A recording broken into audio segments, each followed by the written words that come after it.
দর্শক সহকর্মী শাহানুর সরকার আমাদেরকে জানাবেন আজকের আবহাওয়ার খবর। শাহানুর, আজকে সারাদিন আবহাওয়া নিয়ে আপনার কাছে কি তথ্য আছে আমাদেরকে বিস্তারিত জানান।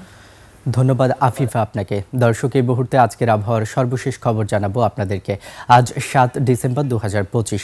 মৌসুমের স্বাভাবিক লঘুচাপটি বর্তমানে দক্ষিণ বঙ্গোপসাগরে অবস্থান করছে। এর বর্ধিতাংশ দক্ষিণ পূর্ব বঙ্গোপসাগর পর্যন্ত বিস্তৃত রয়েছে। উপমহাদেশীয় উচ্চচাপ বলয়ের বর্ধিতাংশ পশ্চিমবঙ্গ ও তৎসংলগ্ন এলাকায় অবস্থান করছে। আগামী ২৪ ঘন্টায় সারা দেশে আংশিক মেঘলা আকাশ সহ আবহাওয়া প্রধানত শুষ্ক থাকতে পারে। এছাড়াও সারা দেশে ভোরে কোথাও কোথাও হালকা থেকে মাঝারি ধরনের কুয়াশা পড়তে পারে। আগামী ২৪ ঘন্টায় সারা দেশে দিন ও রাতের তাপমাত্রা প্রায় অপরিবর্তিত থাকবে বলে জানিয়েছে আবহাওয়া অধিদপ্তর। গত ২৪ ঘন্টায় দেশের সর্বনিম্ন তাপমাত্রা পঞ্চগড়ের তেঁতুলিয়ায় রেকর্ড করা হয়েছে ১০.৫ ডিগ্রি সেলসিয়াস। আজ সকালে ঢাকায় বাতাসের আপেক্ষিক আর্দ্রতা রেকর্ড করা হয়েছে শতকরা ৫৯%।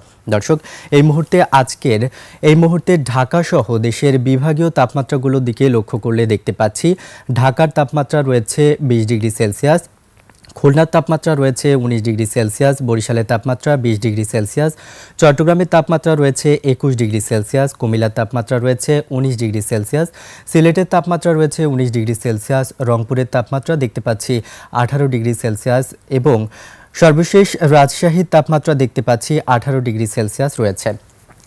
আজ ঢাকায় সূর্যোদয় হয়েছে ৬টা ২৯ মিনিটে এবং আজ ঢাকায় সূর্যাস্ত হবে ৫টা ১১ মিনিটে। দর্শক, এই ছিল আমার কাছে আবহাওয়ার সর্বশেষ তথ্য।